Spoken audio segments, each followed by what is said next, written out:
அன்பின் ஆண்டவரே, எங்களை நினைத்தருளுகிற கர்த்தாவே,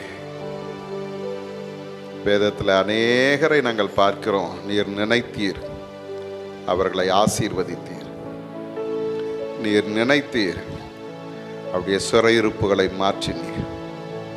அதே ஆண்டவர் எங்களையும் நினைத்தருளும் அப்பா.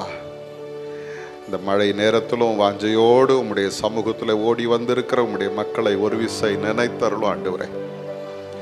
ஆண்டவருடைய சமூகத்திலிருந்து எனக்கு ஒரு நன்மை கிடைக்காதா? ஒரு ஆசீர்வாதம் எனக்கு கிடைக்காதா? ஒரு அற்புதம் எனக்கு நடக்காதா? என் வாழ்க்கையில் இருக்கிற இந்த போராட்டத்திலிருந்து ஒரு விடுதலை கிடைச்சிராதா? இன்னைக்கு ஆகில ஒரு நன்மை நடக்குமா?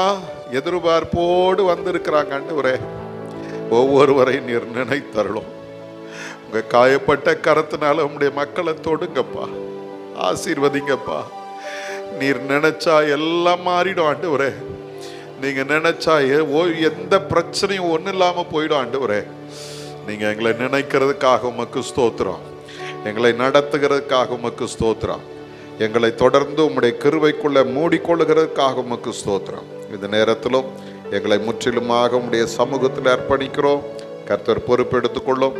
எல்லா தடைகளை மாற்றும். ஆண்டவருடைய மகிமையுள்ள பிரசன்னம் எங்களோடு கூட இருக்கட்டும். இப்பொழுது நாங்கள் உம்முடைய வார்த்தைகளை தியானிக்க போகிறோம். எங்களோடு கூட நீர் இடைபடுவீரா. உம்முடைய வார்த்தை எங்களை தேற்றட்டும். உம்முடைய வார்த்தை எங்களை உயிர்ப்பிக்கட்டும். இன்னும் உமக்காக வாழ கிருபை செய்யும். இயேசுவின் மூலம் ஜெபிக்கிறோம் பிதாவே, ஆமென். ஆமென். உட்காருவோம். இந்த அருமையான நேரத்திலும் வந்திருக்கிற உங்கள் யாவரையும் ஆண்டவராகிய இயேசு கிறிஸ்துவின் இனிதான நாமத்தினாலே வாழ்த்துகிறேன், வரவேற்கிறேன். ஆண்டவர் தாமே இந்த நாளுக்கும் இந்த நேரத்திற்கும் உரிய எல்லா ஆசீர்வாதங்களினாலும் உங்களை நிறைத்து வழி நடத்துவாராக. சற்று நேரம் நாம் சிந்திக்கும்படியாக தெரிந்து கொண்ட வேத வசனம் 1 கொரிந்தியரின் புஸ்தகம் 1ஆம் அதிகாரம் வசனங்கள் 21வது வசனம் 18வது வசனத்தை யாராகிலும் ஒருத்தர் வாசிங்க. 1 கொரிந்தியர் 1:18. சிலுவையை பற்றிய உபதேசம் கெட்டு போகிறவர்களுக்கு பைத்தியமாய் இருக்கிறது, ரட்சிக்கப்படுகிற நமக்கோ அது தேவ பலனாய் இருக்கிறது. அருமையானவர்களே, இந்த வேத பகுதியில் நாம் பார்க்கும்போது அப்போஸ்தலனாகிய பவுல் தன்னுடைய சபை மக்களுக்கு அவர் சொல்லித் தருகிற ஒரு அருமையான வார்த்தையை நாம் இங்கே பார்க்கிறோம். இந்த வேத வசனம் சொல்லுகிறது, சிலுவையை பற்றிய உபதேசம் கெட்டு போகிறவர்களுக்கு பைத்தியமாய் இருக்கிறது. இன்றைக்கு நாம் இருக்கிற இந்த காலகட்டத்தில் நீங்கள் பார்த்தீங்கன்னா, முதல்ல அவ்வளவு தீவிரமாக கிறிஸ்தவத்தை எதிர்த்தவர்கள் இல்லை. இந்த நாட்களில் நிறைய பேர் எழும்பிட்டாங்க. குறிப்பாக சொல்ல போனால் இன்றைக்கு இருக்கிற இந்த பிஜேபி அரசாங்கம், அவர்களை சார்ந்து இருக்கிற சங்கி கூட்டம்னு சொல்கிறாங்கல்ல, இவங்கெல்லாம் சேர்ந்து என்ன சொல்கிறாங்க அப்படின்னா, இயேசு அவர் என்ன பெரிய கடவுள், அவர் தோற்று போன கடவுள் தானே, சிலுவையில் அவரை அடித்து தொங்க விட்டாங்க, அவரையும் அவரால் காப்பாற்றிக்க முடியல, அவர் எங்கேருந்து மற்றவங்களை காப்பாற்ற போகிறார் இல்லை. ஒரு பெரிய அதிமேதாவி ஒருத்தர் இருக்கிறார், எச் ராஜான்னு சொல்லி. அந்த ஆள் சொல்கிறாரு, அவர் தோற்று போன கடவுளுங்க, அவருக்கு ஒன்றும் இல்லை, அவர் சிலுவையில் அடித்து தொங்க விட்டாங்க, அவரே அவர் காப்பாற்றிக்க முடியல அப்படின்ற ஒரு வேடிக்கையாக சொல்கிறார். இப்படி இந்த நாட்களில் நிறைய இதுபோல கேள்விகள் அல்லது கமெண்ட்டுகள் வருகிறது இல்லையா. சிலுவையை பற்றி பேசினால் இப்படி பேசுகிற ஆட்களும் இருக்கிறார்கள். அந்த நாட்களிலும் அப்படி இருந்திருக்கிறார். நீங்கள் வேதத்தை வாசித்து பார்த்தீங்கன்னா, இந்த கொரிந்தியருக்கு எழுதும்பொழுது அப்போஸ்தலனாகிய பவுல் 1ஆம் அதிகாரத்தில் அதை குறித்து அவர் தொடர்ந்து எழுதுகிறார். அப்படி எழுதும் பொழுது இந்த இடத்துல 21வது வசனத்தில் எழுதும் பொழுது என்ன சொல்றார் பாருங்க. எப்படி எனில், தேவ ஞானத்திற்கு ஏற்றபடி உலகமானது சுய ஞானத்தினாலே தேவனை அறியாதிருக்கிறது. அருமையானவர்களே, இந்த இடத்துல நாம் பார்க்கிறோம், தேவ ஞானத்துக்கு ஏற்றபடி உலகமானது சுய ஞானத்தினாலே தேவனை அறியாதிருக்கிறது. அப்போ இன்னைக்கு ஏன் அவங்களால இந்த ஆண்டவரை அறிந்து கொள்ள முடியல, சிலுவையை பற்றி அந்த மேன்மை அவர்களுக்கு ஏன் தெரியல அப்படின்னா, அது தேவ ஞானம் கொண்டவர்களுக்கு மட்டும்தான் புரியும். அந்த தேவ ஞானத்தை மனுஷ ஞானத்தின்படி அல்லது சுய ஞானத்தின்படி அறிந்து கொள்ள விரும்பினால் அது அவர்களுக்கு எப்படி இருக்கிறது? பைத்தியமாக தோன்றுகிறது. அதைத்தான் இங்கே சொல்லுகிறது, பைத்தியமாக தோன்றுகிற பிரசங்கத்தினாலே விசுவாசிகளை ரட்சிக்க தேவனுக்கு பிரியமாயிற்று. என்ன பைத்தியம் அப்படின்னா, சிலுவையை பற்றிய உபதேசம் அவங்களுக்கு பைத்தியமாய் இருக்கிறது. அதை சொல்லிட்டு ரெண்டு கூட்டத்தை வைக்கிறார். ஒன்று யூதர்கள், இன்னொன்று கிரேக்கர்கள். யூதர்கள் என்ன செய்கிறாங்களா? அடையாளத்தை கேட்கிறார்கள். 22வது வசனத்தில் சொல்லுது, யூதர்கள் அடையாளத்தை கேட்கிறார்கள், கிரேக்கர் ஞானத்தை தேடுகிறார்கள். ரெண்டு பேரும் ரெண்டு எக்ஸ்ட்ரீம். ஒன்று பார்த்தீங்கன்னா தங்களுடைய விடுதலைக்காக காத்திருந்த ஒரு கூட்டம். இந்த ஜனங்கள் யூதர்கள் என்ன செய்தார்கள்? அவர்களுக்கு ஒரு பெரிய எதிர்பார்ப்பு இருந்தது, நமக்கு ஒரு மேசியா வருவார், அந்த மேசியா அரசியல் ரீதியான ஒரு விடுதலையை நமக்கு தருவார், இந்த ரோமர்களுடைய ஆட்சியிலே நாம் அவர்களுக்கு அடிமைப்பட்டு கிடக்கிறோம், அதிலிருந்து நம்மை அவர் விடுதலையாக்குவார் என்கிற ஒரு பெரிய எதிர்பார்ப்போடு இந்த ஜனங்கள் இருந்தார்கள், யூதர்கள் இருந்தாங்க. ஆகவே எப்பொழுதெல்லாம் இயேசுவை அவர்கள் பார்த்தார்களோ அப்போதெல்லாம் அவங்க எதை எதிர்பார்த்தாங்கன்னா, இவர்தான் மேசியா என்பதற்கு ஒரு அடையாளம் வேணும். அதை தான் அவங்க எதிர்பார்த்தாங்க. இவர்தானா மேசியா, இவர்தானா நம்மை ரட்சிப்பார், இவர்தானா நம்மை விடுதலையாக்குவார் அப்படின்னு அடையாளத்தை எதிர்பார்த்தார்கள். அதனால தான் நீங்கள் வேதத்தை வாசித்து பார்த்தீங்கன்னா, அவங்க இயேசுவின் இடத்துல அடையாளத்தை கேட்ட பொழுது அங்கே அவர்களுடைய விசுவாசம் இல்லாமல் போனதினாலே இயேசு அவர்கள் நடுவில் அற்புதங்களை செய்யவில்லை என்று வேதம் சொல்லுகிறது.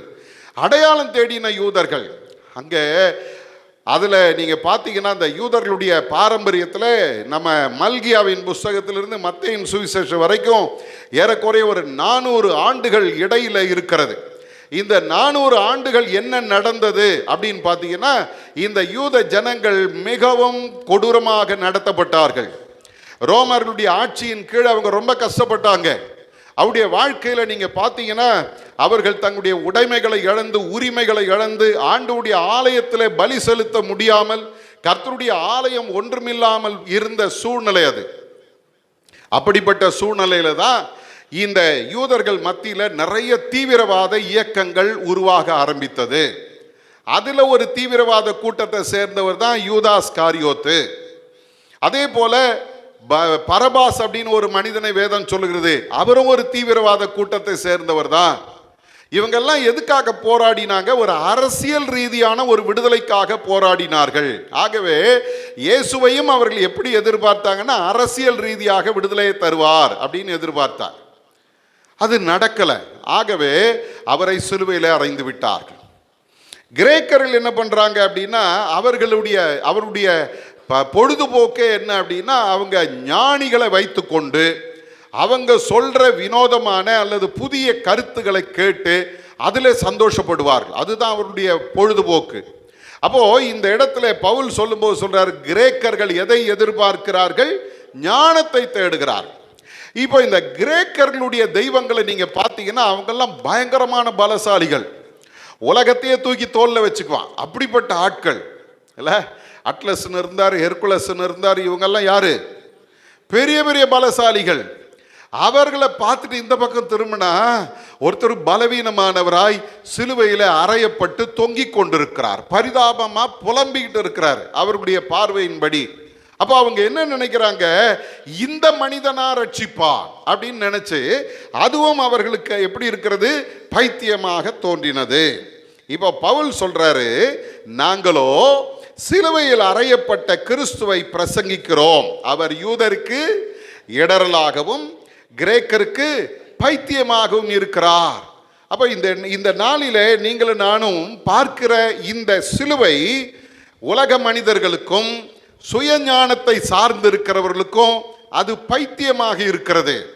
ஆனால் ரட்சிக்கப்படுகிற நமக்கு அது எப்படி இருக்கிறதா? தேவ பலனாய் இருக்கிறது. அல்லேலூயா. எனக்கு அருமையான தேவ ஜனமே, இன்றைக்கு நாம் தியானிக்க போகிற இந்த தியானம் சிலுவை என் மேன்மை என்கிற தியானம். இந்த சிலுவை நமக்கு கற்றுத்தருகிற சில காரியங்களை வேதத்தின் அடிப்படையில் நாம் பார்க்க போகிறோம். இந்த சிலுவை ஏன் என்னுடைய பலனாய் இருக்கிறது அப்படின்னு பார்த்தா, முதல்ல அப்போஸ்தலனாகிய பவுல் ரோமருக்கு எழுதும் பொழுது 6ஆம் அதிகாரம், ரோமர் 6ஆம் அதிகாரம் 6வது வசனத்தில் அவர் ஒரு காரியத்தை நமக்கு கற்றுத் தருகிறார். வாசிங்க. நாம் இனி பாவத்துக்கு ஊழியம் செய்யாதபடிக்கு பாவ சரீரம் ஒழிந்து போகும் பொருட்டாக நம்முடைய பழைய மனுஷன் அவரோடு கூட சிலுவையில் அறையப்பட்டதென்று அறிந்திருக்கிறோம். முதல்ல பவுல் அப்போஸ்தலன் சொல்றாரு, அந்த சிலுவை என்னுடைய மேன்மை. ஏன் தெரியுமா? அந்த சிலுவை என்னுடைய பாவ மனுஷனை சிலுவையில் அறைவதற்கு அது ஒப்பு கொடுக்கப்பட்டிருக்கிறது. பாவத்திலிருந்து என்னை அது விடுதலையாக்கி இருக்கிறது. ஒரு அலையிலேயே சொல்லுங்க, பாவத்திலிருந்து அது என்னை மீட்டெடுத்திருக்கிறது. இன்னைக்கு அருமையான தேவஜனமே, இந்த இடத்துல பவுல் சொல்றார், நாம் இனி பாவத்துக்கு ஊழியம் செய்யாதபடிக்கு என்று சொல்லுகிறது.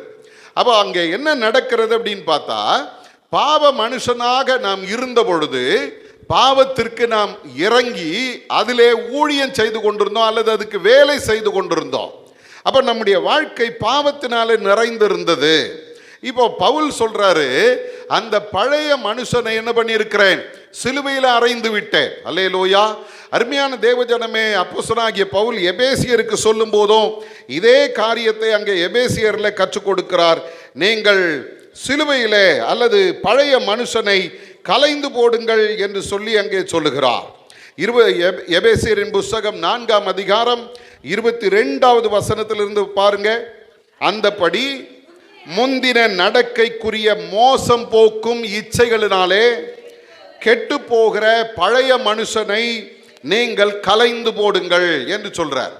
அப்ப இந்த இடத்துல நாம் பார்க்கிறோம், நமக்குள்ள இருக்கிற ஒரு பழைய மனுஷன். அல்லேலூயா. எப்படி அதை கண்டுபிடிக்கிறது அப்படின்னா, கோபம் வந்தா தெரியும். நான் மாத்திரம் முதல் மாதிரி இருந்தேன்னு வச்சுக்க ஆரம்பிப்பாங்கல்ல. நான் மாத்திரம் முதல் மாதிரி இருந்தேன்னா இந்நேரம் உன் கதையை, இந்த பைபிளை கையில் எடுத்துட்டேன், அதனால தான் பார்க்குறேன். சரி, விசுவாசிக்கு தான் அப்படியா அப்படின்னு பார்த்தா பாஸ்டருங்களாம் அப்படி தான் இருக்கிறேன். ஒரு சர்ச்சில் பிரச்சனை ஆயிடுச்சு.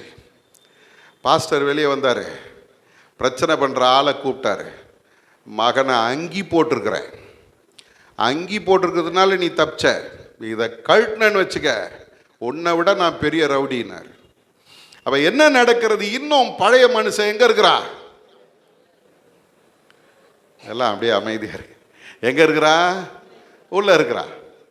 கிறிஸ்தவங்களாம் ரொம்ப நல்லவங்க தெரியுமா உங்களுக்கு? தொடாத வரைக்கும், தொட்டுட்டா அவங்கள மாதிரி நீங்கள் சிரிக்கிறத பார்த்தா புரிஞ்சுக்கிட்டீங்கன்னு அர்த்தம். அப்படின்னா என்ன அர்த்தம்? இன்னும் மாறலன்னு அர்த்தம். சிலுவை என்னை பார்த்து சொல்லுதப்பா, பழைய மனுஷனை எங்கே அரைஞ்சிருக்கிற தெரியுமா? சிலுவையில் அரைஞ்சிட்ட, இனி நீ பாவத்திலிருந்து விடுவிக்கப்பட்டு இருக்கிறாய். அல்லேலூயா. லூக்காவின் புஸ்தகம் 5ஆம் அதிகாரத்துக்கு வாங்க. அந்த இடத்துல ஒரு திமிர்வாதக்காரனை இயேசுவினிடத்துல கொண்டு வராங்க. அவனுக்கு சுகம் தர வேண்டும் என்று சொல்லி இயேசுவினிடத்துல கொண்டு வந்தாங்க. 23வது வசனத்தில் நீங்க பார்த்தீங்கன்னா, அதுக்கு முந்தின பகுதிகளில் இயேசு அவனை பார்த்து சொல்றார், உன் பாவங்கள் உனக்கு மன்னிக்கப்பட்டது அப்படின்னு சொன்ன உடனே அங்க இருக்கிற ஜனங்க யோசிக்கிறாங்க, பாவங்களை மன்னிப்பதற்கு இவன் யார் அப்படின்னு அவங்க யோசிக்கிறாங்க. இப்போ இயேசு அந்த சூழ்நிலையை அறிந்து அவர் அதுக்கு பதில் சொல்றார். வாசிங்க பார்க்கலாம். 23வது வசனம், உன் பாவங்கள் உனக்கு மன்னிக்கப்பட்டது என்று சொல்வதோ எழுந்து நட என்று சொல்வதோ எது எளிது?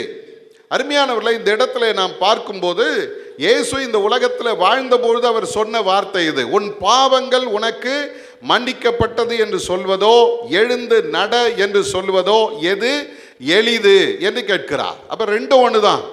பாவங்கள் மன்னிக்கப்படுவதும் நீ எழுந்து சுகமாகி நட என்று சொல்வதும் ஒண்ணுதான். ஆகவே ஆண்டவர் சொல்றாரு, இதை சொல்லிட்டு 24வது வசனத்துல, பூமியிலே பாவங்களை மன்னிக்க மனுஷகுமாரனுக்கு என்ன உண்டு? அதிகாரம் உண்டு என்பதை நீங்கள் அறிய வேண்டும் என்று சொல்லுகிறார். அப்போ ஆண்டவராகிய இயேசு கிறிஸ்து வாழ்ந்த பொழுதே அவர் சொல்றாரு, எனக்கு பாவத்தை மன்னிப்பதற்கு என்ன உண்டு?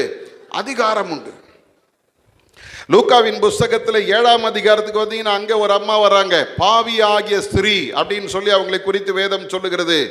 37வது வசனம் சொல்லுகிறது, அந்த ஊரில் இருந்த பாவி ஆகிய ஒரு ஸ்திரீ அவர் பரிசேயன் வீட்டிலே பந்தி இருக்கிறதை அறிந்து ஒரு பரணியில் பரிமள தைலம் கொண்டு வந்து அவருடைய பாதத்தின் அருகே நின்று அவருடைய பாதத்தை கண்ணீரினாலே நனைத்து தன் தலைமயிரினால் துடைத்து அவருடைய கால்களிலே இந்த தைலத்தை ஊற்றினார்.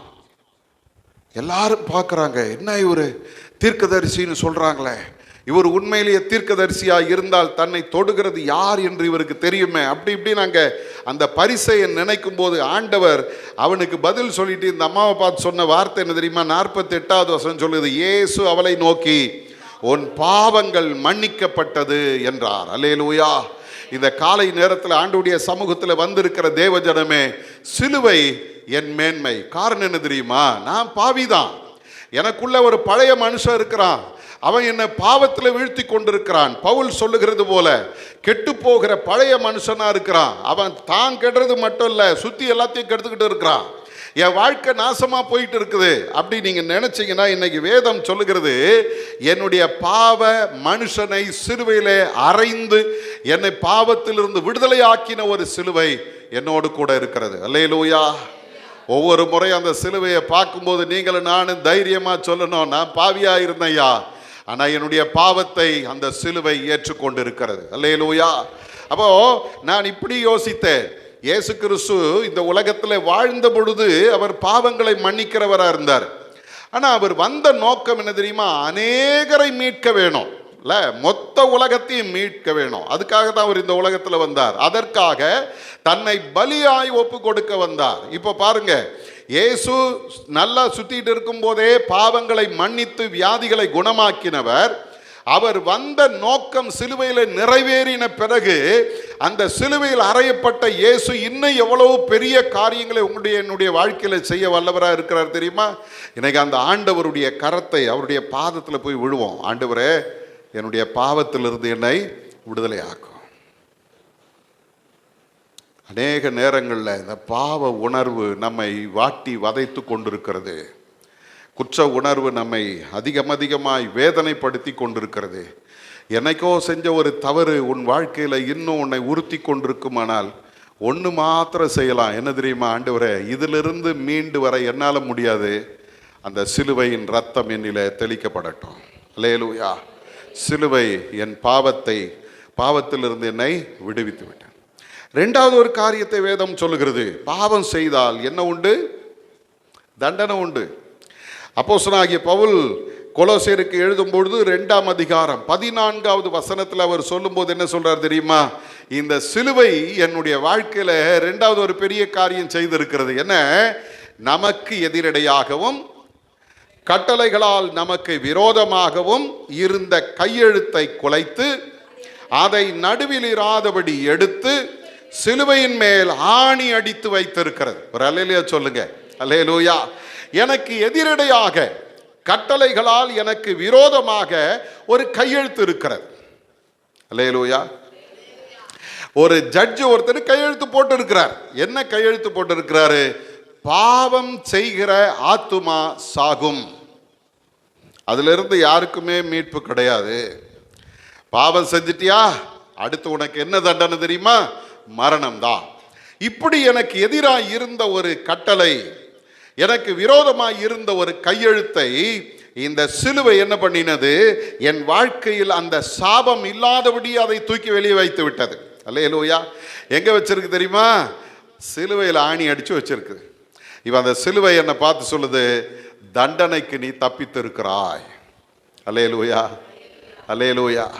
இன்னைக்கு அருமையான தேவஜனமே, அப்போஸ்தலனாகிய பவுல் ரோமருக்கு எழுதும் பொழுது 6ஆம் அதிகாரம் 23வது வசனத்தில் சொல்றாரு, பாவத்தின் சம்பளம் மரணம், தேவனுடைய கிருபை வரமோ நம்முடைய கர்த்தராகிய இயேசு கிறிஸ்துவினால் உண்டான நித்திய ஜீவன். சிலுவை எனக்கு மரணத்திலிருந்து மீட்டது மட்டுமல்ல, ஒரு நித்திய ஜீவனை எனக்காக வைத்திருக்கிறது. ரோமரின் புஸ்தகம் 3ஆம் அதிகாரம் 23வது வசனம் சொல்லுது, எல்லாரும் பாவம் செய்து தேவ மகிமை அற்றவர்களானோம். கர்த்தர் நமக்கு ஒரு பெரிய மகிமையை கொடுத்திருந்தார். அவருடைய மகிமையே நமக்கு கொடுத்திருந்தார். அவருடைய ஜீவனை நமக்குள்ள வைத்திருந்தார். ஆனால் பாவம் என்ன பண்ணுச்சு தெரியுமா? எல்லாத்தையும் நம்ம விட்டு மாற்றி விட்டது. கர்த்தருடைய மகிமையை இழந்தவர்களாய் நாம் இருந்தோம். அந்த நேரத்தில் தான் பைபிள் சொல்லுது, 1 பேதுரு 2:24 நாம் பாவங்களுக்கு செத்து நீதிக்கு பிழைக்கும்படிக்கு அவர் தாமே தமது சரீரத்தில் நம்முடைய பாவங்களை சிலுவையின் மேல் சுமந்தார், அவருடைய தழும்புகளால் குணமானீர்கள் என்று சொல்லுகிறார். அல்லேலூயா. என்னுடைய பாவத்தை ஆண்டவர் என்ன பண்ணாரா? தம்முடைய சரீரத்தில் சுமந்தார். அல்லேலூயா. இன்னைக்கு அருமையான தேவ ஜனமே, நான் தொங்க வேண்டிய இடத்துல எனக்காக ஒருத்தர் தொங்கினார். என்னுடைய குற்றங்களையும் என்னுடைய பாவங்களையும் என்னுடைய அக்கிரமங்களையும் மனமு வந்து அவர் ஏற்றுக்கொண்டார். அல்லேலூயா. கல்வாரி சிலுவையில் தொங்கும்போது தேவனுடைய முகம் அவருக்கு மறைக்கப்பட்டது. கொஞ்சம் யோசிச்சு பாருங்க. எப்போதும் கர்த்தரை தரிசித்தவர், எப்போதும் ஆண்டவரோடு பேசினவர், எப்போதும் ஆண்டவர் அவருக்கு பதில் கொடுத்தார். யோவான் 11 இயேசு லாசருடைய கல்லறைக்கு முன்னால் நின்றுக்கிட்டு அவர் சொல்கிறாரு, ஆண்டவரே, நீர் எப்போதும் எனக்கு செவி கொடுக்கிறீர் என்பதை நான் அறிந்திருக்கிறேன். அல்லேலூயா. கூப்பிட்டா பதில் கொடுப்பார். அவ்வளவு உறவு ஆண்டவருடைய சமூகத்தில் பிதாவோடு இயேசுவுக்கு இருந்தது.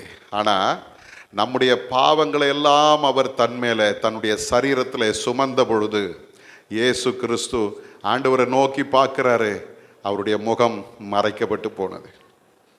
அலறாரு, என் தேவனே, என் தேவனே, ஏன் என்னை கைவிட்டீர்? அந்த வேதனையும் அந்த அங்கலாய்ப்பின் குரலுக்கும் காரணம் யார் தெரியுமா? நீங்களும் நானும் தான். நம்ம அலற வேண்டிய இடத்துல நமக்காக ஒருத்தர் அலறினார். நாம் வடிக்க வேண்டிய இரத்தத்திற்கு பதிலாக எனக்காக ஒருத்தர் ரத்தம் சிந்தினார். நான் சாக வேண்டிய இடத்துல எனக்காக ஒருத்தர் செத்து என்னை வாழ வைத்திருக்கிறார். அல்லேலூயா. சிலுவை என்னை பார்த்து சொல்லுகிறது, நீ தண்டனையிலிருந்து மீட்டெடுக்கப்பட்டிருக்கிறாய். அல்லேலூயா. முதல்ல சிலுவை சொல்லுது, நீ பாவத்திலிருந்து மீட்டெடுக்கப்பட்டிருக்கிறாய். 2வது சிலுவை சொல்லுது, நீ தண்டனையிலிருந்து மீட்டெடுக்கப்பட்டிருக்கிறாய். 3வது சிலுவை சொல்லுது, எபேசியர் 2:16 வாசி பாருங்க. எபேசியர் 2:16. பகையை சிலுவையினால் கொன்று அதனாலே இருதிரத்தாரையும் ஒரே சரீரமாக தேவனுக்கு ஒப்புரவாக்கினார். அல்லேலூயா. 3வது சிலுவை நமக்கு சொல்லுகிறது, உனக்கும் ஆண்டவருக்கும் ஒரு பகை இருந்தது. அல்லேலூயா. நம்மளாம் நல்லவங்களா அப்படின்னா இல்லை. பாவம் செய்து தேவ மகிமையற்றவர்களாகி ஆண்டவருடைய கோபத்திற்கு ஆளானவர்கள். ஆதியாகமம் 3 நீங்கள் பார்ப்பீர்களானால் அந்த இடத்துல ஆண்டவருடைய வேதம் சொல்லுகிறது, 23 நீங்க பார்த்தீங்கன்னா, தேவனாகிய கர்த்தர் ஆதாமை ஏதேன் தோட்டத்திலிருந்து அனுப்பிவிட்டார். ஏன் ஏதேன் தோட்டம் படைக்கப்பட்டது? ஏதேன் தோட்டம் ஏன் படைக்கப்பட்டது சொல்லுங்க. அதெல்லாம் தெரிஞ்சா நாங்கள் ஏன் இங்கே வந்து உட்கார்ந்துருக்குறோன்றீங்களா? ஆண்டவர் பார்த்தாரு, தனக்கென்று ஒரு சந்ததி, தனக்கென்று ஒரு ஜனம், தன்னை சேவிக்க, தன்னோடு கூட இருக்க ஒரு அருமையான ஒரு இடத்தை ஆண்டவர் உருவாக்க நினைத்து ஏதேன் தோட்டத்தை உருவாக்கினார். அதில் மனிதனுக்கு தேவையான அத்தனை நன்மைகளையும் அதில் வைத்தார். அதில் இல்லாதது ஒன்றுமே கிடையாது. எல்லா ஆசீர்வாதங்களும் நன்மைகளும் அதில் இருந்தது. அதில் ஆதாமையும் ஏவாளையும் கொண்டு வந்து வைத்து அந்த இடத்தை பண்படுத்தவும் பாதுகாக்கவும் கர்த்தர் வச்சார். அவ்வளோதான் அவங்க வேலை. அவங்க அதை அனுபவிக்கிறதுக்கு கர்த்தர் அவர்களுக்கு அதிகாரத்தை கொடுத்தார். இவ்வளவு நன்மைகளை அனுபவித்து கொண்டிருந்த இந்த ஜனங்க ஒவ்வொரு நாளும் ஆண்டவரோட பேசுவாங்க, அவரோட நடப்பாங்க, அவர் கூட உட்கார்ந்து நான் நினைக்கிற பழங்களை பறித்து சாப்பிட்ருப்பாங்க, பேசியிருப்பாங்க, நடந்திருப்பாங்க. அவ்வளவு ஐக்கியமாக இருந்த இந்த ஆதாமையும் ஏவாளையும் ஆண்டவராகிய தேவன் அவர்கள் தவறு செய்த பொழுது அவர்களை மனமு வந்து என்ன பண்ணுறார் தெரியுமா?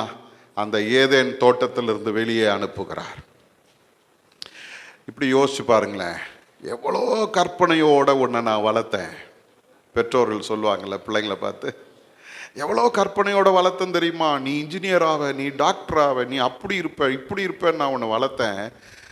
கடைசியில் நீ ஒன்றுமே இல்லாமல் ஏதோ ஒரு காரியத்தை தெரிந்தெடுத்து என்னை விட்டு போகிறேன்னு சொல்கிறிய, நீ போ அப்படின்வாங்க.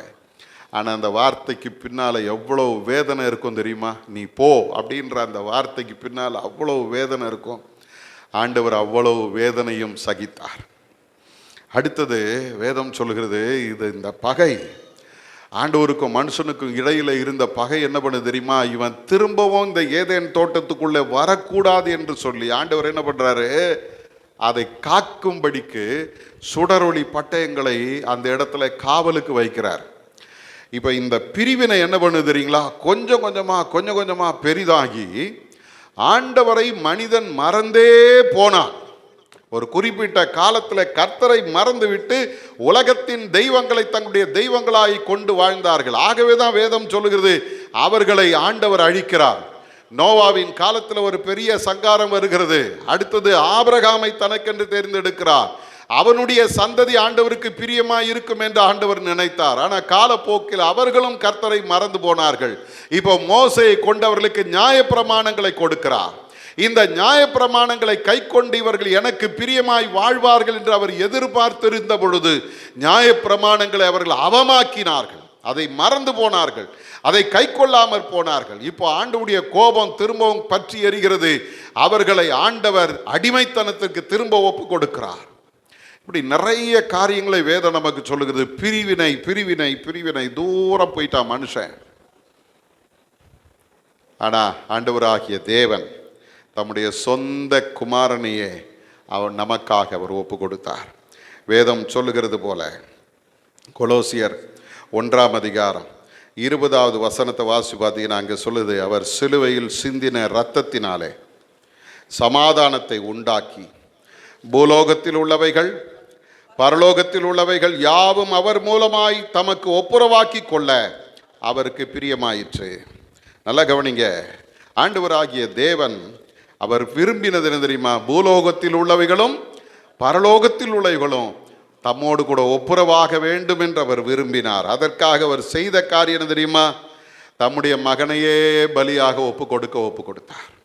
எனக்கு அருமையான தேவஜனமே, அவருடைய மரணத்தினாலே நீங்களும் நானும் தேவனோடு கூட ஒப்புரவாக்கப்பட்டிருக்கிறோம். நல்லா கவனிங்க, இப்போ நம்ம அவருக்கு பகையாளிகள் அல்ல, அவருக்கு சொந்தக்காரங்க. எத்தனை பேர் விசுவாசிக்கிறீங்க? ஏன் தெரியுமா? யோவான் 1:12 சொல்லுகிறது, அவருடைய நாமத்தின் மேல் விசுவாசம் உள்ளவர்களாய் அவரை ஏற்றுக்கொண்டவர்கள் எத்தனை பேர்களோ அத்தனை பேர்களும் அவருடைய பிள்ளைகளாகும்படி அவர்களுக்கு அதிகாரம் கொடுத்திருக்கிறார். அப்போ நாம் அவருடைய பிள்ளைகளானால், ரோமர்ல பவுல் சொல்றாரு, அவருடைய பிள்ளைகளானால் அவருடைய உடன் சுதந்திரர்களாய் நாம் இருக்கிறோம். அல்லேலூயா. இயேசு கிறிஸ்துவுக்கு என்னென்னலாம் உரிமையை ஆண்டவர் கொடுத்திருந்தாரோ அத்தனை உரிமைக்கும் நீங்களும் நானும் பங்காளிகள். என்ன சந்தோஷம் தெரியுமா உங்களுக்கு? அதான் அப்படியே அமைதியாக உட்கார்ந்து, இயேசு கிறிஸ்துவுக்கு இருந்த அத்தனை அதிகாரமும் உங்களுக்கு எனக்கு இருக்குது. நம்புறீங்களா?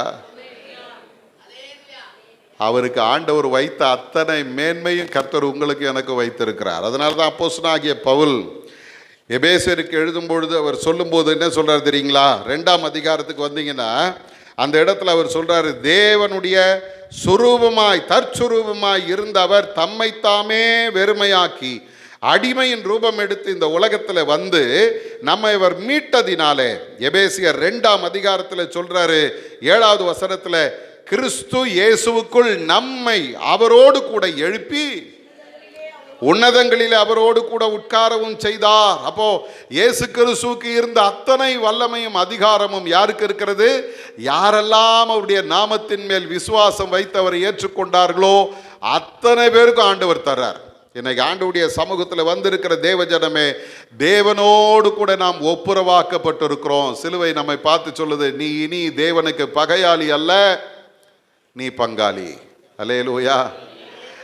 நான்காவதாக வேதம் நமக்கு சொல்லித் தருகிற இன்னொரு காரியம், கொலோசியரின் புஸ்தகம் 2ஆம் அதிகாரம் 15வது வசனத்தை யாராக ஒருத்தர் வாசிங்க. கொலோசியர் 2:15.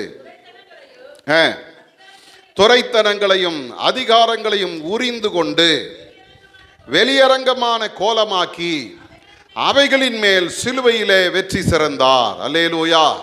நான்காவதாக வேதம் சொல்லுகிறது, பாவம் நம்ம என்ன பண்ணுதான், துரைத்தனம் பண்ணிக்கிட்டு இருக்குது. அல்லேலூயா, அல்லேலூயா.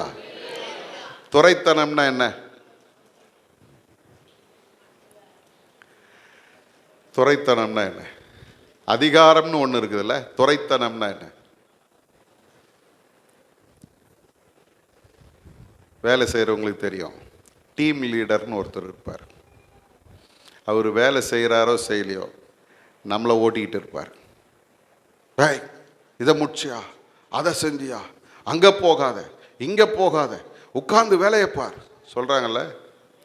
இதே துரைத்தனம் தான் நிறைய நேரங்களில் வீட்லேயே நடக்குது. பிள்ளைங்களை போட்டு உருட்டுன்னு உருட்டுவோம்ல. டேய் படிச்சியா, புக் எங்கே வச்ச? எனக்கு எங்கள் பெரியப்பா ஒருத்தர் இருந்தார். அவர் பார்த்தீங்கன்னா, நான் ஸ்கூலுக்கு கிளம்புற நேரம் அவர் சும்மா உட்காந்துருப்பார். எப்பா மட்டப்பலகை எடுத்தியா? என்னது மட்டப்பலகை? ஸ்கேலு. மட்டப்பலகை எடுத்தியா? எப்பா பேனா எடுத்தியா? எப்பா பென்சில் எடுத்தியா? எடு. ஸ்கூலுக்கு போகிறவன் இது செய்யாம இன்னொரு வார்த்தை சேர்த்துக்குவார், சிறைக்கு போகிறவன் கத்தி இல்லாமல் போகலாமா, எடுறா அப்படின்னு. அவர் ஒரு வேலையும் செய்ய மாட்டார், ஆனால் நம்மளை செய்ய வைப்பார். பாவம் அது பெருசாக ஒன்றும் சாதிக்கலை. அது என்ன பண்ணுது தெரியுமா? அந்த பாவத்தை நான் செய்கிறதுக்கு எனக்கு துரைத்தனம் பண்ணிக்கிட்டு இருக்கேன். இதை செய், இப்படி வாழ்ந்தால் சந்தோஷமாக இருக்கும், இப்படி நடந்தால் உனக்கு அப்படி நடக்கும், அது ஆகும், இப்படி ஆகும், அப்படி ஆகும். அது என்ன துரைத்தனம் பண்ணுது, அதிகாரம் பண்ணுகிறது. இந்த அதிகாரத்தையும் துரைத்தனத்தையும் சிலுவையில் ஆண்டவர் என்ன செய்தாராம்? அதை உரிந்து கொண்டார். உனக்கு இனி அந்த அதிகாரம் கிடையாது. பிசாசே, என் பிள்ளைய ஆட்டி படைக்கிறதுக்கு உனக்கு அதிகாரம் கிடையாது. என் பிள்ளைய நீ துரைத்தனம் பண்றதுக்கு உனக்கு அதிகாரம் கிடையாது. நான் அவனை மீட்டெடுத்து இருக்கிறேன். அல்லேலூயா. ஒருவேளை அந்த சிலுவை என்னை மீட்காமல் இருந்திருந்தா எப்படி இருந்திருக்கும்? பவுலப்போஸ்தலன் ரோமருக்கு எழுதும்பொழுது 7ஆம் அதிகாரத்தில் எழுதுறார். ரோமர் 7ஆம் அதிகாரம் 15வது வசனத்தை வாசிங்க. எப்படி எனில், நான் செய்கிறது எனக்கே சம்மதி இல்லை, நான் விரும்புகிறதை செய்யாமல் நான் வெறுக்கிறதை செய்கிறேன். துரைத்தனம் என்ன பண்ணுது தெரியுமா? நான் விரும்புகிறதை செய்ய விட மாட்டேங்குது, நான் விரும்பாததை செய்ய வைக்கிறது. ஒரு அருமையான தம்பி ஒரு நாள் எனக்கு ஒரு மெசேஜ் அனுப்பியிருந்தான். ஐயா, கோயிலுக்கு வர்றதுக்கே எனக்கு பயமா இருக்குது. யாருன்னா ஏன்டா அப்படின்னு, நான் ஒரு குறிப்பிட்ட பாவத்தை செய்து கொண்டிருக்கிறேன். நான் கோயிலுக்கு வரும்போதெல்லாம் ஆண்டவருடைய சமூகத்தில் நான் அழுறேன், வேதனைப்படுறேன். ஆண்டவரே, இந்த காரியத்தை நான் செய்யக்கூடாதுன்னு யோசிக்கிறேன், ஆனால் திரும்ப திரும்ப அந்த பாவத்தை நான் அறியாமலே செய்து கொண்டிருக்கிறேன். எனக்கு அதிலிருந்து மீட்பு இல்லையா? அவன் சொன்ன ஒரு காரியம் என்ன தெரியுமா? இத்தனை முறை நான் ஜெபம் பண்ண பிறகும் என்னால் என்ன பண்ண முடியல, அந்த பாவத்தை மேற்கொள்ள முடியல. ஆகவே ஆலயத்திற்கு வருவது எனக்கு பயமாக இருக்கு. எத்தனையோ வாலிப சகோதர சகோதரிகளுக்கு இப்படிப்பட்ட ஒரு காரியம் நடந்துக்கிட்டு தான் இருக்குது. நான் இந்த தப்பை செய்யக்கூடாதுன்னு நினைக்கிறேன், ஆனால் என்ன அறியாமலே அந்த தவறுக்குள்ளே நான் போய் விடுகிறேன். பவுலப்போஸ்தலன் சொல்றாரு, நான் செய்கிறது எனக்கே சம்மதி இல்லை, எனக்கே அது பிடிக்கல, எனக்கே அது விருப்பம் இல்லை. என்ன செய்கிறேன்? நான் விரும்புகிறதை செய்யாமல் நான் வெறுக்கிறதை செய்கிறேன்.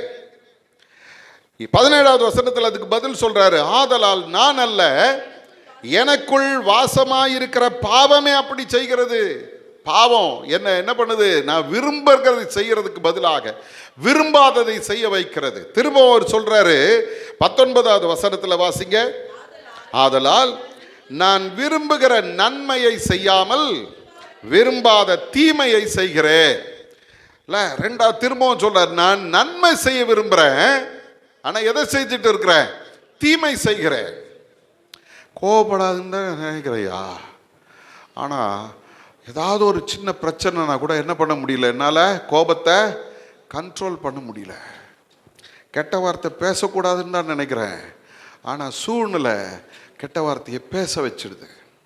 நிறைய நேரங்கள் நம்ம சொல்கிறோம். ஆனால் ஒன்று தெரிஞ்சுங்க, அதுக்கு காரணம் என்ன? திரும்பவும் பவுல் அப்போஸ்தலன் சொல்கிறான், அந்த 20வது வசனத்தில் பாருங்க, அந்தப்படி நான் விரும்பாததை செய்தால் நான் அல்ல, எனக்குள்ளே வாசமாயிருக்கிற பாவமே அப்படி செய்கிறது. அப்போ என்னை பாவம் என்ன பண்ணுது? துரைத்தனத்தை கொண்டு, அதிகாரத்தை கொண்டு என்னை அடிமைப்படுத்தி வைக்க நினைக்கிறது. இந்த சூழ்நிலையில தான் அப்போஸ்தலனாகிய பவுல் சொல்றாரு, நிர்பந்தமான மனுஷன் நான். 24வது வசனத்தில் சொல்றாரு, நிர்பந்தமான மனுஷன் நான். அப்படின்னா என்ன அர்த்தம் தெரியுமா? என்கிட்ட பலனே இல்லை, இந்த பாவத்தை எதிர்த்து நிற்க என்னால் முடியலை, இந்த தவறான காரியங்களை செய்யாமல் இருக்க என்னால் முடியலை, நான் இதை செய்யக்கூடாதுன்னு தான் நினைக்கிறேன், ஆனால் நான் செய்து விடுகிறேன். நான் நிர்பந்தமான மனுஷன். இந்த மரண சரீரத்தினின்று யார் என்னை விடுதலையாக்குவார்? யார் என்னை விடுதலையாக்குவார்? கொஞ்சம் பவுலினுடைய நிலையிலிருந்து பார்த்தீங்கன்னா அழுது இருப்பான், புலம்பி இருப்பான். ஆண்டவரே, நான் இவ்வளவு பெரிய ஊழியத்தை செஞ்சாலும் அங்கங்கே சின்ன சின்ன தவறுகளும் நடந்துருச்சுப்பா. பாவம் என்னை அடிமைப்படுத்தி வைக்க நினைக்கிறது, இதிலிருந்து ஒரு மீட்பு கிடையாதா அப்படின்னு ஜெபிக்கும்போது தான் அவர் ஒரு பதில் சொல்கிறாரு. அதே 8ஆம் அதிகாரத்தில், ரோமர் 8ஆம் அதிகாரம் 3வது வசனம் சொல்லுகிறது, அது எப்படி எனில் மாம்சத்தினாலே பலவீனமாயிருந்த நியாயப்பிரமாணம் செய்யக்கூடாததை தேவனே செய்யும்படிக்கு தம்முடைய குமாரனை பாவ மாம்சத்தின் சாயலாக, முதல்ல பாவ மாம்சத்தின் சாயலாக இந்த உலகத்தில் அனுப்புகிறார். ஆண்டவர் பாருங்க, நியாயப்பிரமாணம் கொடுத்தாரு பாருங்க, அந்த நியாயப்பிரமாணம் கூட எதுவுமே செய்ய முடியல. பார்த்தாரு, இதுக்கு ஒரே வழி என்ன? தன்னுடைய சொந்த குமாரனை எப்படி அனுப்புகிறாராம்? பாவ மாம்சத்தின் சாயலாக அனுப்புகிறார். அல்லேலூயா. இயேசு இந்த உலகத்தில் வந்த பொழுது முழுமையாய் அவர் கடவுளாக வந்தாலும் 100% மனுஷனாக வாழ்ந்தார். அவருக்குள்ளேயும் கண்ணீர் இருந்தது, துக்கம் இருந்தது, பசி இருந்தது, வேதனைகள் இருந்தது, கண்ணீர் விட்டார்னு பைபிள் சொல்லுது, உணர்ச்சிகள் இருந்தது. எல்லாம் மனுஷனை போல இயேசு இந்த உலகத்தில் வந்தார். நீங்களும் நானும் படுகிற அத்தனை பாடுகளும் அவர் பட்டார். அல்லேலூயா. கண்ணதாசன் எழுதினார், கடவுள் நீங்களாம் ரொம்ப நல்லவங்களா இருக்கிறீங்க, மனிதனாக அப்புறம் ஐயோ அது ஏன் வாயால எப்படியா சொல்ற. அவருக்கு ஒரு ஆசை, கடவுள் அப்படி வந்து பார்க்கட்டுமேன்னு. ஆனால் என்ன ஆண்டவர் சொல்றாரு, நான் வந்தேன்பா மாம்சமாக. எப்படிப்பட்ட மாம்சம்? பாவ மாம்சத்தின் சாயலாகவும் பாவத்தை போக்கும் பலியாகவும் அவர் இந்த உலகத்தில் வந்தார். அல்லேலூயா. பாவ மாம்சத்தை சுமந்துக்கிட்டு பாவம் செஞ்சு திரிவதற்காக வரல, அந்த பாவ மாம்சத்தின் சாயலை தரித்து இந்த உலகத்தில் வந்து அவர் என்ன செய்தாராம்? பாவத்தை போக்கும் பலியாக அவரை அனுப்பினார். மாம்சத்திலே பாவத்தை ஆக்கினைக்குள்ளாக தீர்த்தார். நல்ல கவனிங்க, இந்த உலகத்தில் எந்த மனுஷனும் இயேசு சொன்ன வார்த்தையை சொல்லவே இல்லை. என்ன சொன்னார் தெரியுமா? என்னிடத்தில் பாவம் உண்டென்று உங்களில் யார் என்னை குற்றப்படுத்த முடியும்? அல்லேலூயா. அந்த காலத்தில் இருந்தவெல்லாம் பெரிய பெரிய ஆளு, வேதத்தை கரைச்சு குடிச்சவங்க, எந்த மூல முடுக்கில் என்ன தப்பு நடக்குதுன்னு எல்லாம் தெரியும். ஒருத்தனும் இயேசுவுக்கு எதிராக வாய் திறக்கல. காரணம் தெரியுமா? குற்றமில்லாத பரிசுத்தமான தேவனாய் அவர் இந்த உலகத்தில் வாழ்ந்தார். அல்லேலூயா. அந்த ஆண்டவர் இந்த உலகத்தில் வந்ததனுடைய நோக்கம் என்ன தெரியுமா? நான் விரும்புறதை செய்யாம விரும்பாததை செய்து கொண்டு இருக்கிறேன், நல்லதை செய்ய முடியாம கெட்டதை செஞ்சுக்கிட்டு இருக்கிறேன். ஏன் ஆண்டவரே எனக்கு இந்த நிலைமை? எப்போ இதிலிருந்து விடுதலை? ஆண்டவர் சொல்றாரு, நான் உனக்காக வந்து அந்த அடிமைத்தனத்திலிருந்து உன்னை மீட்டெடுத்திருக்கிறேன். பாவத்தின் அடிமைத்தனம் உண்மையில் இனி கிரியை செய்ய முடியாது. அல்லேலூயா. ஏன்னா நீங்களை நான் தைரியமாக சொல்லலாம், இயேசுவின் நாமத்தினாலே பாவத்தை நான் மேற்கொள்ள முடியும். அல்லேலூயா. மேற்கொள்ள முடியுமா? ஆண்டவராகி இயேசு கிறிஸ்து இந்த உலகத்தில் வர்றதுக்கு முன்னாலேயே ஒருத்தன் பாவத்தை ஜெயிச்சான். யோசேப்பு செஞ்சாரா? தவறு செய்கிற சூழ்நிலை வந்த பொழுது இத்தனை பெரிய பொல்லாங்குக்கு உடன்பட்டு நான் எப்படி பாவம் செய்வது? ஓடினானா? அப்போ அவனால் முடிகிறது. காரணம் என்ன? தேவன் அவனோடு இருந்தார். எனக்கு ஆண்டவர் நம்ம கூட இருக்கிறார். எப்படிப்பட்டவராக இருக்கிறார்? என் பாவங்களிலிருந்து என்னை விடுவிக்கிறவராக, என்னுடைய தண்டனையிலிருந்து என்னை விடுவிக்கிறவராக, தேவனோடு கூட இருந்த பிரிவினையிலிருந்து என்னை விடுவித்து என்னை ஒப்புரவாக்குகிறவராக இயேசு என்னோட கூட இருக்கிறார். இப்போ என்ன பார்த்து சொல்றாரு, உன் பாவம் உன்னை இனிமேல் ஆட்கொள்ள முடியாது, அடிமைப்படுத்த முடியாது. அதனுடைய துரைத்தனத்தையும் அதிகாரங்களையும் நான் உரிந்து கொண்டு உன்னை விடுதலை ஆக்கி இருக்கிறேன். அல்லேலூயா. இன்னிலிருந்து நீங்களும் நானும் தைரியமாக சொல்லலாம், ஆண்டுடைய சிலுவை பாவத்தின் அடிமைத்தனத்திலிருந்து என்னை விடுதலை ஆக்கியிருக்கிறேன். கடைசியாக எபேசியரின் புஸ்தகம் 12ஆம் அதிகாரம் 2வது வசனத்தை வாசிங்க. எபேசியர் 12:2 எபிரேயர் 12:2.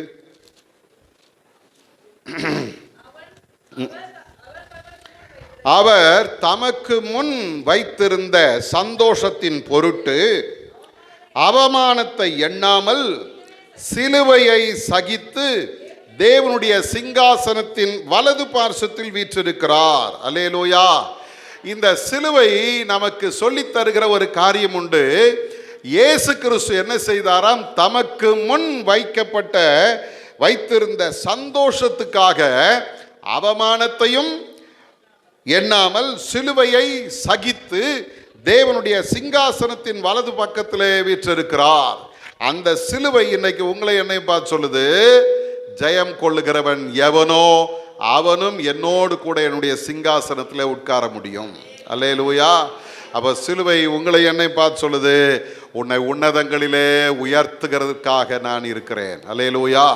நம்ம ஒருவேளை நம்முடைய வாழ்க்கையில் அடிமைத்தனத்தில் வாழ்ந்து வேதனையிலும் பாடுகளிலும் உபத்திரவங்களிலும் உழன்று கொண்டிருந்தால் இன்னைக்கு ஆண்டவர் உங்களை என்னை பார்த்து சொல்றாரு, சிலுவையை நோக்கிப்பார். அந்த சிலுவை என்ன பண்ணுது தெரியுமா? இயேசுவுக்கே ஒரு மேன்மையை கொடுத்துச்சு. அந்த சிலுவை உங்களுக்கு எனக்கு மேன்மையை தரும். அல்லேலூயா. வேதத்தை வாசி பாருங்க. அப்போஸ்தலர் நடவடிக்கையின் புஸ்தகம் 14ஆம் அதிகாரம் 19வது வசனத்தில் அப்போஸ்தலனாகிய பவுலை குறித்து வேதம் சொல்லுது. அவன் லீஸ்திரா பட்டணத்தில் போய் ஊழியம் பண்ணார். அங்கே அவன் பிரசங்கம் பண்ணி கொண்டிருக்கும் போது அங்கே வந்த யூதர்களில் சிலர் அங்கே இருக்கிற ஜனங்களை தூண்டிவிட்டு அவனை கல்லெறிந்தார்கள். அவன் மயங்கி விழுந்துட்டான். அவன் மரித்து போனான் என்று எண்ணி அவனை பட்டணத்துக்கு வெளியிலே இழுத்து கொண்டு போனார்கள் அப்படின்னு சொல்லுது. அங்கே கொண்டு போய் வெளியே போட்டாங்க. கொஞ்ச நேரத்தில் பவுல் எழுந்தார். எழுந்து அவர் பாட்டுன்னு அந்த தூசியெல்லாம் உதறிட்டு போனார். இன்னும் சில பட்டணங்களில் உபதேசம் பண்ணார். திரும்பி லீஸ்திரா பட்டணத்துக்கு வந்து நின்று 14ஆம் அதிகாரத்தில் அப்போஸ்தலர் 14ஆம் அதிகாரம் 22வது வசனத்தில் சொல்றார், சீஷருடைய மனதை திடப்படுத்தி விசுவாசத்திலே நிலைத்திருக்கும்படி அவர்களுக்கு புத்தி சொல்லி நாம் அநேக உபத்திரவங்களின் வழியாய் தேவனுடைய ராஜ்யத்தில் பிரவேசிக்க வேண்டும் என்று சொன்னார்கள். அல்லேலூயா. சிலுவை இன்னொரு உதாரணம் என்ன தெரியுமா? உபத்திரவம். உபத்திரவம் இல்லாமல் எங்கே போக முடியாது? பரலோகம் போக முடியாது. பைபிள் சொல்லுது, அநேக உபத்திரவங்களின் வழியாய் தேவனுடைய ராஜ்யத்தில் பிரவேசிக்க வேண்டும். அல்லேலூயா. நான் கஷ்டமே படாமல் பரலோகம் போகணும்னு யாருமே யோசிக்கக்கூடாது. அல்லேலூயா.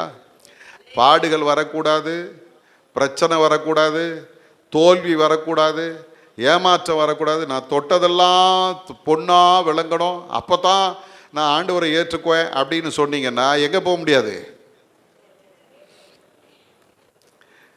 எங்கே போக முடியாது? வீட்டுக்கே போக முடியாது. ஜாக்கிரதை. இன்னைக்கு பல நேரங்களில் நம்ம கிறிஸ்துவ வாழ்க்கை ரொம்ப சாதாரணமாக நினச்சிக்கிறோம். Take it easy. அது அப்படி தாங்க. அதெல்லாம் ஒன்றும் இல்லை, பிரச்சனை இல்லை. இயேசுவை ஏற்றுக்க உன் கடன் பிரச்சனை மாறிடும். இயேசுவை ஏற்றுக்க உனக்கு இருக்கிற வியாதி போயிடும். இயேசுவை ஏற்றுக்க உனக்கு எந்த பிரச்சனையும் வராது. இப்படி சொல்கிற ஆட்களை தான் நம்ம தேடி ஓடுறோம். ஆனால் ஒன்று தெரிஞ்சுங்க, பவுல் சொல்லித்தராரு, உபத்திரவம் என்கிற அந்த சிலுவையின் வழியாகத்தான் நீங்களும் நானும் எங்கே போக முடியும்? தேவனுடைய ராஜ்யத்துக்கு போக முடியும். ஆண்டவராகி இயேசு கிறிஸ்து சொல்றாரு வெளிப்படுத்தல் 3ஆம் அதிகாரத்தில், நான் ஜெயம் கொண்டு பிதாவின் வலது பார்சத்தில் உட்கார்ந்தது போல ஜெயம் கொள்ளுகிறவன் எவனோ அவனும் என்னோடு கூட என்னுடைய சிங்காசனத்தில் உட்காரும்படிக்கு அருள் செய்வேன்னு ஆண்டவர் சொல்றார். அல்லேலூயா. அப்ப நீங்களும் நானும் ஜெயிக்கணும். எதை ஜெயிக்கணும்? இந்த பிரச்சனைகளையும் போராட்டங்களையும் சத்துரு நமக்கு அனுமதிக்கிற எல்லா தீங்கையும் இயேசுவின் நாமத்தினால ஜெயிக்கணும். அது நம்முடைய சிலுவை.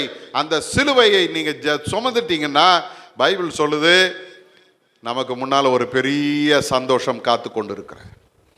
உன்னதங்களிலே இயேசு எப்படி உட்கார்ந்து இருக்கிறார், அதே போல உங்களை என்னை உயர்த்துகிற ஒரு காரியம் அந்த சிலுவை. அது என்னுடைய மேன்மை. அல்லேலூயா.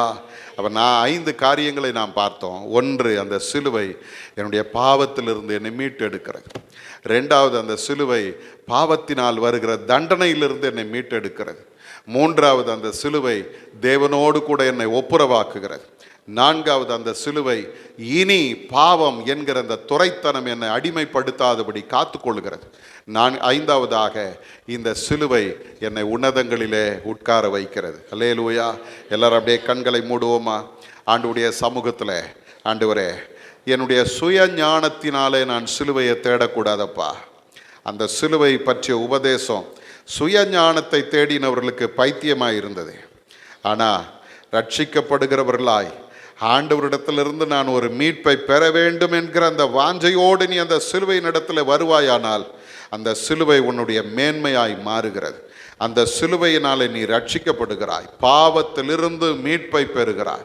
இன்னைக்கு ஒருவேளை பாவம் உங்களை ஆண்டவருடைய சமூகத்திலிருந்து தூரமாக வச்சிருக்குதா?